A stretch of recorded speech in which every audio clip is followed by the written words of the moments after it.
Hello, this is the Unagi Observer, and my name is Steve Gearhart, and welcome to the first episode of the 2017 season. Also, happy Valentine's Day. For those who don't know, in Japan it's traditional for the ladies to give the men the chocolates. So I'm going to be working at the cellars all day today, and if you ladies would like to come by and give me some chocolate, that would be great. Thank you very much. Okay, on to the topic of the day.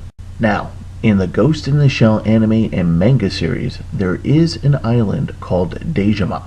That's where the refugees from World War III and World War IV settled on. Dejima was an artificial island that was supposed to be a temporary way stop for refugees to live on, to stay before they would go to wherever in the world they were supposed to go. Originally constructed and maintained by the Japanese in the Ghost in the Shell universe, it unfortunately slipped into decay and was poorly administrated by the Japanese government. In the series, if you're familiar with it, the occupants of Dejima would band together at one point and try to declare themselves an independent state, free from Japan, because they got their hands on a nuclear bomb. Now, what if I told you that there really was an artificial island called Dejima in Japan in the real world? Last season, I talked about Portuguese traders who were blown off course by a storm and landed at Tanegashima, one of the islands in the Japan chain. They introduced matchlocks to Japan, and these traders would eventually make it back to Europe and tell everyone about this new place called Japan and how it could be exploited as a new market for European goods. Now, over the years, as more and more foreigners washed up on the shores of the Japanese islands, the Japanese government had no desire to deal with the outside world and viewed these poor sailors as enemies of the state and encouraged local samurai to kill them outright, especially the Christian priests.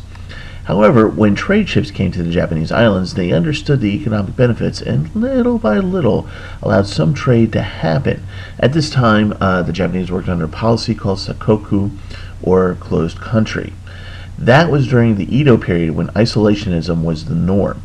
If the Japanese weren't out trying to expand the empire, they wanted to have little to do with anything outside of the empire.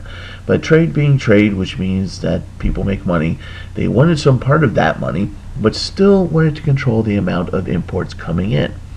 So they created these little zones around the empire, and in the Ghost in the Shell series, they are actually called prosperity spheres.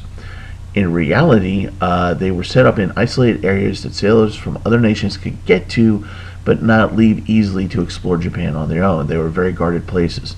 And one of these places was called Dejima.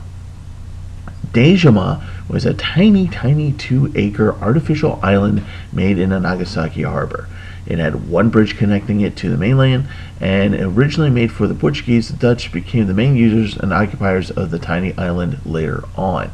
It was created by the local shogun Iemitsu in 1634. The Portuguese first inhabited the island and other areas in the Nagasaki region, but were kicked out of Japan when Jesuits came and started converting everybody to Christianity in large numbers.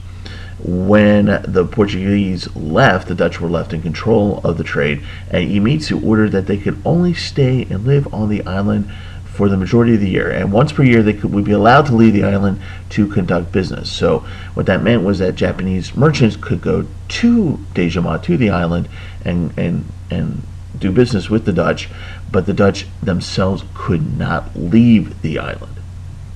The Japanese had a big fear of Catholicism after seeing so many of its citizens start to convert. It was the big motivator for creating areas like Dejima.